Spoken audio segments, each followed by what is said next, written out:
conducted by the Tustin Area Historical Society right here in our museum at El Camino Real in Maine. And today we're interviewing the Honorable Tony Coco.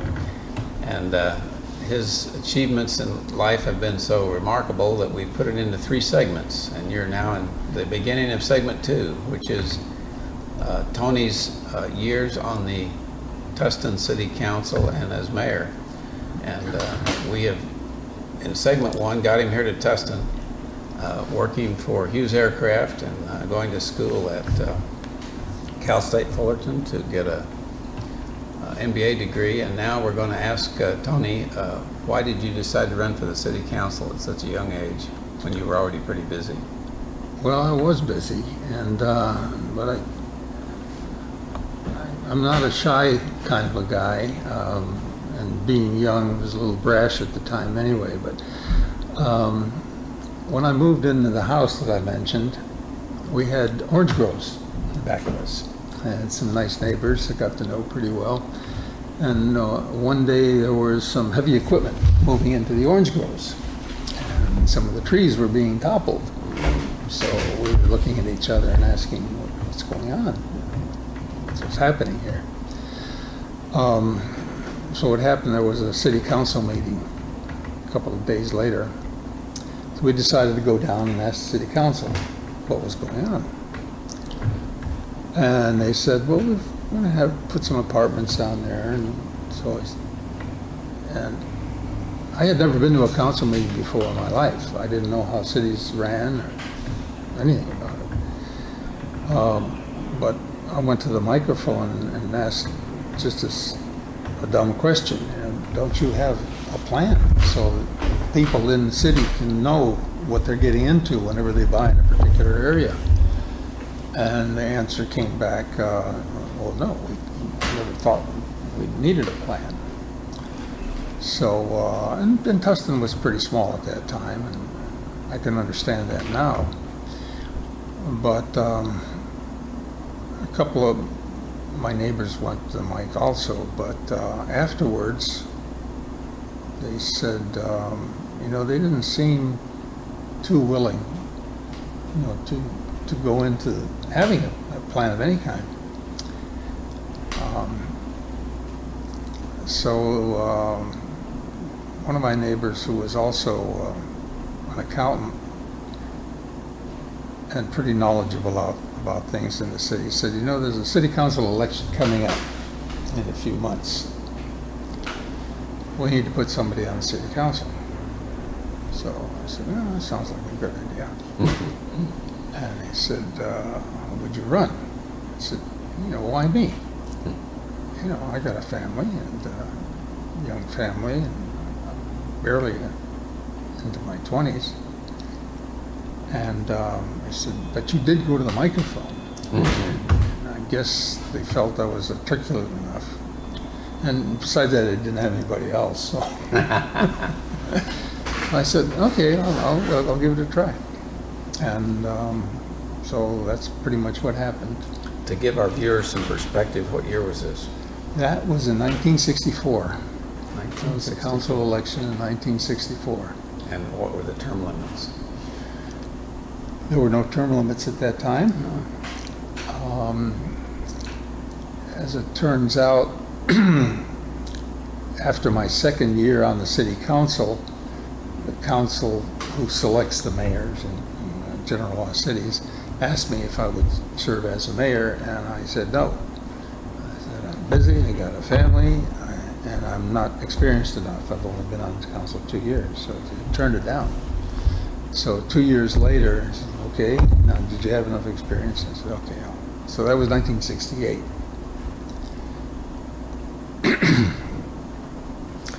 Tell us the issues that you faced when you first joined the council. 64. Well, I remember what I was assigned to when I first joined the council. Maybe it was George Doney or whoever was mayor at the time said, when Jerry Mack was on the council too, he said, okay, you ran on a platform of a general plan. You are now the chairman of the general plan committee. So That's the way things are often done. that was my first assignment, and I didn't know what to do. But somehow it just figured in my mind that if I put enough people on that committee from enough different segments of the community, and when it came time to approving it, I wouldn't have any opposition for it.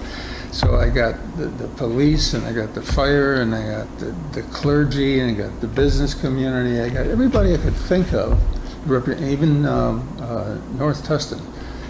They have an FCA now, Foothill Communities Association, but at that time it was the Foothill Homeowners Association. And we had a really good relationship with the North Tustin residents. So I put the chairman of the Foothill Homeowners Association on the committee because it was going to be a general plan, not just for Tustin, but for the entire area. And I think we were a little ahead of our time because the sphere of influence concept didn't come until much later, where every city in Orange County has to have a designated sphere of influence for where they'll grow into. I can talk about that later on. Talk about LAFCO or some of the changes that were made. But anyway, we worked on it and we produced a document, and the theme of the document was to preserve what Tustin has in terms of a viable commercial city, commercial and industrial and residential, and preserve the fine quality residential of the North Tustin area. And that document is still on file at City Hall.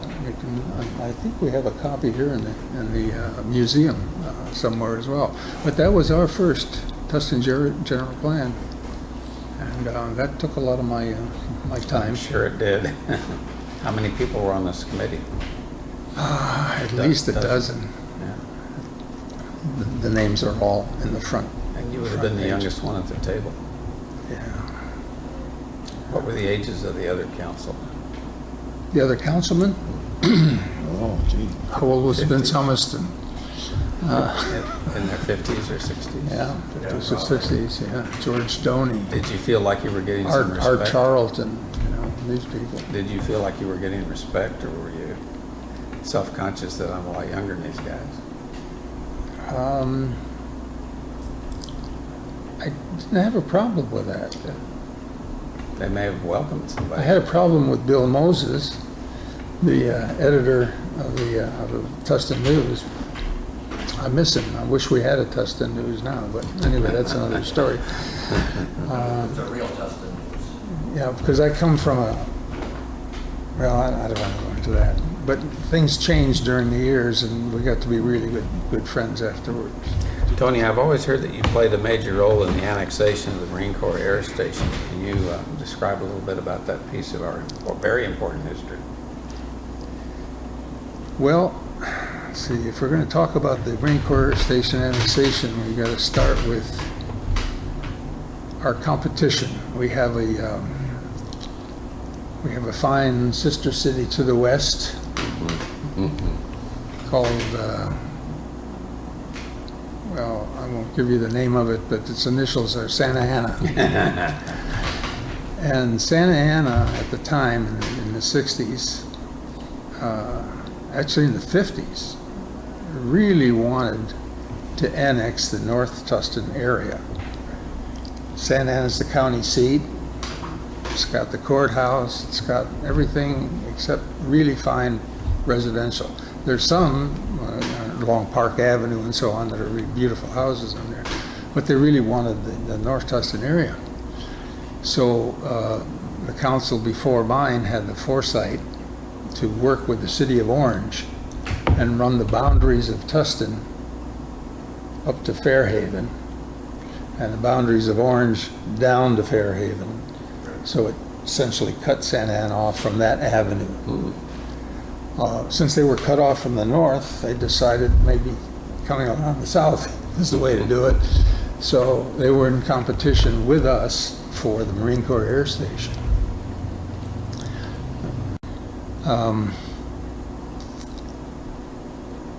And at that time, I was in the reserves, and I had to go 2 weeks out of every year. And instead of going to Hawaii this year, I requested duty in the Pentagon.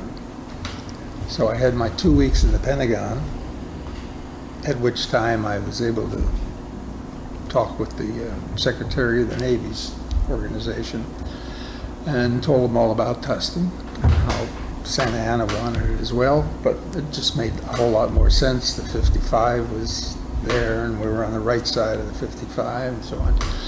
Anyway, long story short, he gave a verbal commitment that the helicopter station would be annexed when it was ready. Wow. Into the city of Tustin. Now, the base had not been closed yet. It was still an operating Marine Corps Air Station base. But it was scheduled for closure.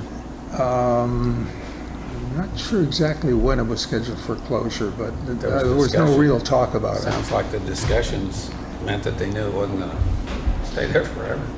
Well, no, it was just a matter of annexing. They can annex as an active base. I see. Yeah. But it was up to the Navy where it went. And so the Navy decided on Tustin. So when I got back home, I was not on the council at that point. This is 1976. The council made a proclamation of commendation for my work in getting that done. It took a whole lot of years after that to actually annex, but at least it kept Santa Ana out.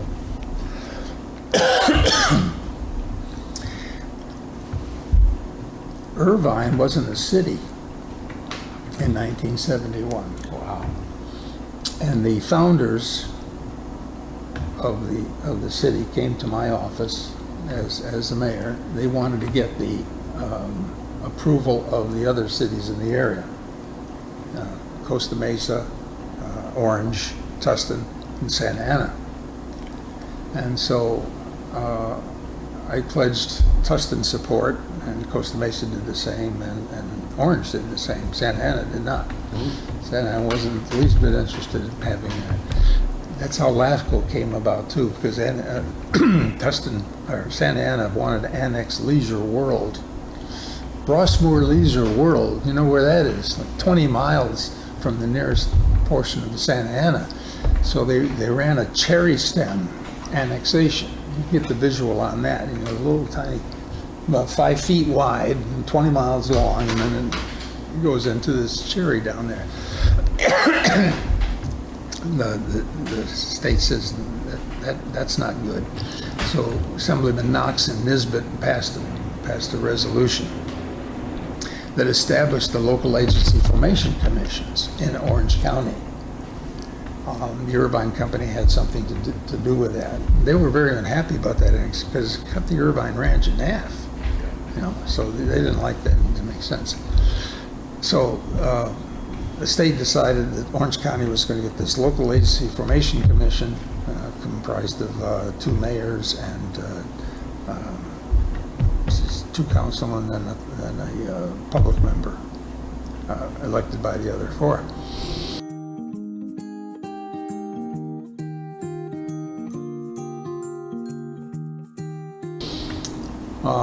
And since they were going to do it for Orange County, they decided that's a good idea for all the counties in Orange.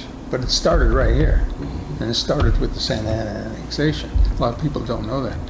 Like, they don't even know what LAFCO is, but it's a pretty powerful commission.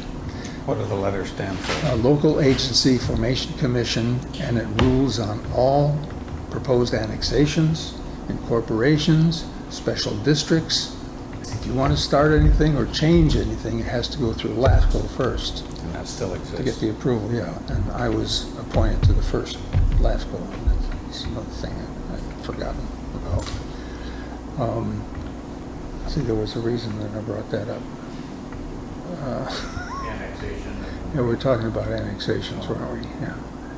Oh, yeah, and Santa Ana is the only one that didn't go for it. So I was kind of the godfather, one of the godfathers of the city of Irvine. And You graduated. approved them coming into. Right. Tony, this competition between ourselves and Santa Ana seems to be cropping up in your conversation a lot. Tell us a little bit about the politics and who are your more or less opponents over at Santa Ana? Well, Santa Ana had a mayor, Lauren Grisette. Very interesting guy, very popular mayor at the time. In fact, I think his son was also mayor of Santa Ana later on. But after the Navy decided that they were going to have the Marine Corps base annexed to Tustin instead of Santa Ana, I used to get calls from the mayor's office. And, "Hi, Tony, this is Lauren. Let's go to breakfast." Okay, fine. So we went to a breakfast place in Santa Ana. That's where he wanted to go. And after some pleasantries and chit-chat, he said, "You know, it would be advantageous to both of our cities if we merged. Because Tustin is a little city, and it's got a lot of charm and so on, but Santa Ana is the power center for Orange County. And I'd like you to think about merging." I said, "Well, Lauren, that really never occurred to me, and I kind of like Tustin, and I think the city council likes Tustin too." So I said, I'll take it back to the city council." So a couple of weeks later, I didn't get back to Lauren. He said, "Tony, let's go to lunch." I said, "Sure, let's do that." Well, we went to lunch in Santa Ana, someplace. He said, "By the way, I'm really serious about this merger. We should merge Tustin and Santa Ana." And I said, "Well, I didn't get a whole positive response on that from the city." So he said, "Well, I want you to think about it." And about a month goes by. Phone rings. "Tony, let's go to lunch." I was thinking All right, maybe dinner Leonard. after you Yeah, no, he didn't proceed to dinner. He would stop at lunch. So we went there, and I finally gave him my answer. I said, "Lauren, you've got some good points there. Tustin, Santa Ana is a fine big city, and Tustin has a lot of charm in the city. It might be advantageous for both of us to merge." And I said, "I have a couple of really minor conditions." I said, "Number one, the surviving entity will be called Tustin. The governing body of the surviving entity will be the Tustin City Council." And he didn't let me get any further than that. And he stopped calling me for breakfast and lunch. That was a polite way of saying we're not interested in everything we do. But we had a good relationship. Yeah. Oh, my. The population growth, Tony, in Tustin during your 8 years is just phenomenal. Tell us what kind of problems that rapid growth created for the council and the mayor. Well, Tustin was a small city. We had people like Steve Sowers that didn't care for rapid growth, and that's very understandable. The reason I'm here is because of the charm of the city, and that's the reason that the three of us, Steve is sitting right over there, are on the Historical Society Board of Directors to try to preserve it. But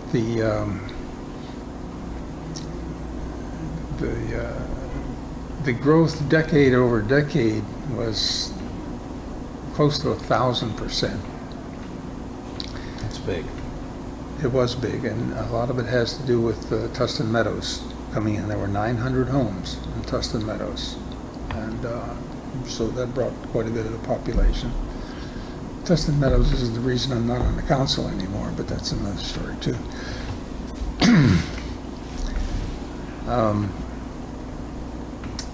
We had a city government that had no city manager structure at all. The city council of the city of Tustin up to 1964 was governed by each individual councilman being in charge of a city department.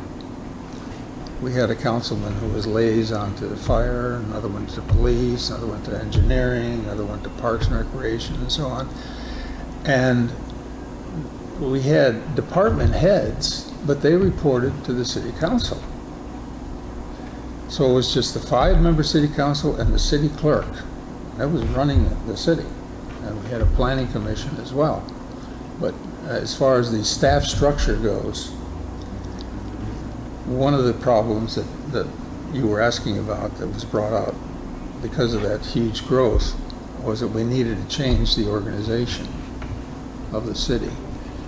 So we decided not to go fully with a city manager form of government because at that time we weren't prepared to have some individual that would have the power to hire and fire.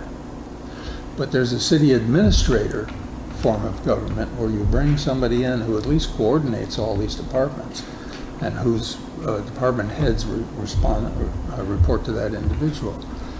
That was Harry Gill. So that was one of the things that I established during my council was the city administrator form of government. A little later on, we got comfortable with the fact that there was this individual and he had his own staff that could run the city. So we changed it to the city manager form of government, which is a stronger way to do it. Tustin is a general law city. There are charter cities that are in Orange County, like Anaheim, where the populace, the voters, vote the mayor in as a separate office. In the general law cities, it's the city council that votes the mayor in. But now we have general law city, the city council, and the planning commission, and various other commissions, and we have a whole city administrator staff structure. So that's one of the legacies, if you will. The other legacy is that sign I was telling you about, or starting to tell you about in the, Well, that in the may first segment. fall yeah. into my next question. What are some of your accomplishments as mayor that give you the most pride? Well, the one that I get the most response on is the city motto. I don't know if it's the official city motto. I think our city is the city of trees. But people talk to me all the time about the greeting to those of us that have to go outside the city to work. And it's on the back of the Welcome to Tustin signs, and it says, "Work where you must, but live and shop in Tustin." Really? We had, And prior to that, it was a blank. just blank. Blank. Yeah, so Didn't even know. I was thinking as I made my commute, we need to address our people here, not just the people coming in, but the people going out Great as idea. well. And so I asked the city administrator to put it on the back of the Tustin, and they've been keeping it up for 50 years. Some other accomplishments that come to mind? Oh, I was trying to think of something. Do you remember the Register had a columnist called Jeff Kramer? This was quite a while ago, and he was a very popular columnist. He wrote about whatever he wanted to write about. He's kind of a Andy Rooney type. And one day he decided he was going to write a story on all of the city mottos. But it was an irreverent piece, and he started with the A's, the Anaheims and so on, and he went through the entire alphabet of all the cities in Orange County and made some snarky remarks about every one of them, except when he came to Tustin. He said, "Tustin, work where you must, live and shop in Tustin."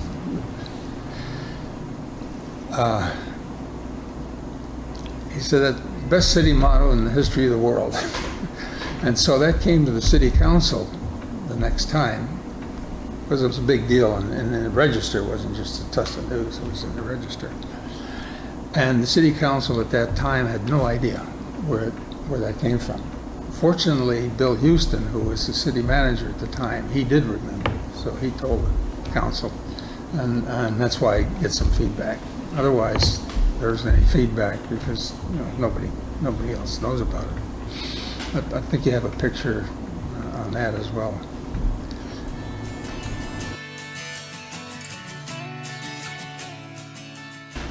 What about the changing of D Street from Gunner Road to El Camino Real, was that year? Yeah, that was during the centennial year. And 1968 was the 100th year anniversary of the founding of the Tustin area by Columbus Tustin.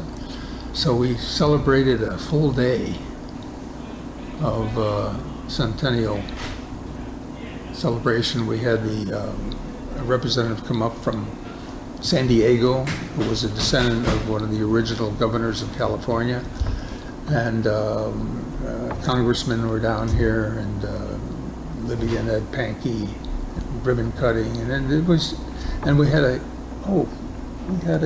centennial ball, and I think we have that here in the museum as well, and it had pictures of all the people who attended that centennial ball.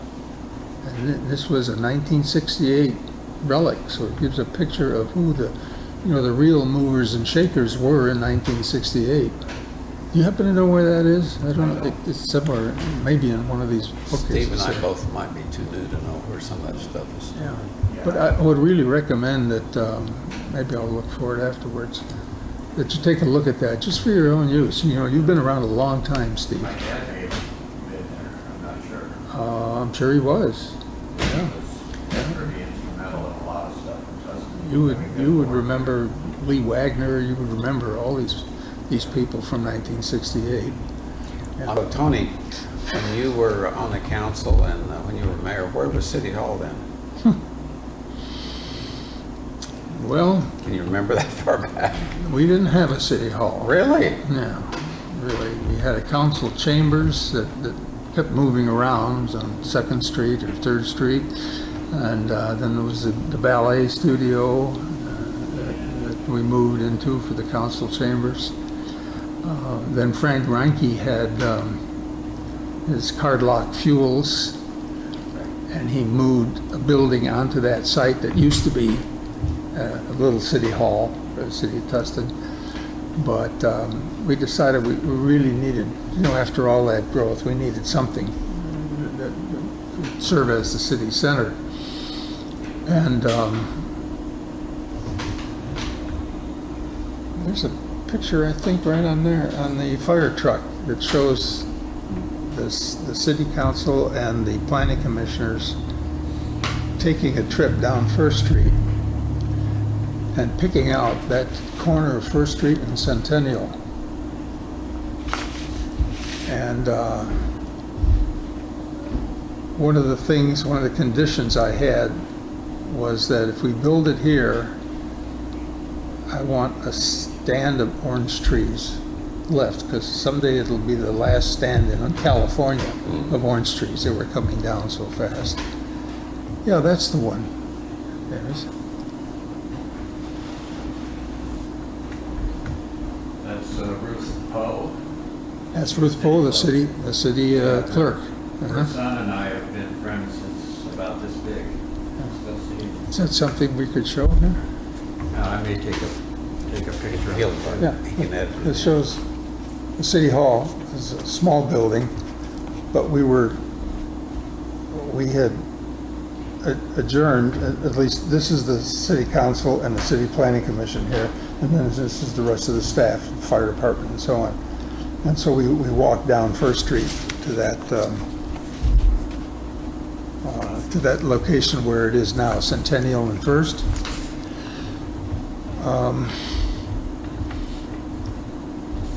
So this was in 1971, I believe. And in 72, they built the city hall, and the plaque out in front of it has the names of the city councilmen, but it doesn't include my name. I was on the council. I had just left the council that day. But I think it's a really good location. One bit of trivia that might be interesting for people who are viewing this is that the Clifton C. Miller building that's part of the City Hall complex down there, People ask me from time to time, who is this? Why was it named after this guy named Clifton C. Miller? Cliff Miller was my mayor, was my vice mayor at the time. And I always remember him, he's the one right in the center of the picture there. I always remember him because the mayor, one of the mayor's privileges is to name people to the various organizations that need to be served. You have Orange County Fire Authority, you have the sanitation district, you have the mosquito abatement, you have all these districts, and most of them pay a little bit of money, you know, maybe $50 a meeting. Some don't pay at all. And so I liked Cliff, and so I asked him to take one of the posts that paid $75 a meeting at that time, and then 64, you know, that was, no, 68, excuse me. That was a lot of money. So he said, when do they meet? I said, Monday. He said, I can't do it. I said, what do you mean you can't do it? He said, well, Monday is family home evening. He was a Latter-day Saint. And at the time, you know, that just blew my mind. I said, Cliff, this is your civic duty, you know, and you're giving it up for the family home evening. I said, absolutely right. He was right. I was wrong. You know, I found that out later on. So I have a lot of respect for Cliff Miller. And his name is one of the few names that's in the city complex. You don't see anybody else's name anywhere. Maybe someday I'll get a bocce court named after me. I don't know, but Interesting bit of trivia. yeah, that was how. Speaking of trivia, do you hold the record of being the youngest mayor? I think so. Has anybody ever been a mayor younger than you were? Don Saltarelli was pretty young when he came in, but yeah, I was definitely the youngest one on the council for the entire term of 60, 8 years. Interesting. What happened while you were in the Naval Reserve and the council at the same time? You still did the periodic meetings and the cruises to... I did, right. Yeah, I drilled once a month at Long Beach. That's after I got my commission. And then the 2 weeks out of the year, except for the one in the Pentagon, it was in Honolulu. I got to know the islands pretty well. Did you pursue any entrepreneurial endeavors during that time? Well, Were you still working at Hughes? yeah, I was employed. Well, you must have been a busy guy. I got my real estate broker's license, and I was a member of the East Orange County Board of Realty for 30 years. I remember when I turned 70, that was a magic age, because when you turned 70 and you had 30 years in the board, you didn't have to take the continuing education classes anymore to renew your license. So that was a milestone for me. So yeah, I had real estate for a while. Could that have been because Hughes might have had ups and downs with government contracts? Yeah. And the layoffs. So that gave you something to do for income when Right. my That turned father-in-law out pretty worked for well. Hughes in Tucson, so I'm kind of familiar with the ups and downs. What were they building here, missiles or something else? Well, they had radar, they had the towed array sonar program, badge program.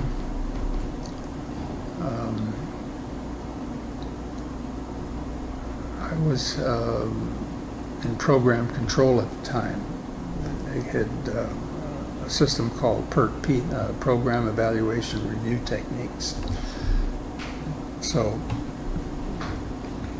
when I was on the council and working for Hughes, it was the major programs we had to track the progress of them. It was interesting work. The old PERT chart. PERT chart, exactly. Yeah. All done by computers now, probably, instead of handwritten things. What about your educational accomplishments during your council time? Did you finish your degree at Got the Fullerton MBA. while you were still a council Right, person? right. And it was after that that I decided to go to law school. And So I had, you were juggling a master's degree, working at Hughes, being a realtor, and being on the council, and being a mayor all at the same time. Amazing. I would get into City Hall about 6 in the morning. I'd work for an hour there and then go into Hughes and come back around 1700, and then I'd work till 1800 at City Hall, and then I'd go home. And that was my daily routine during Wow. the week. What a schedule.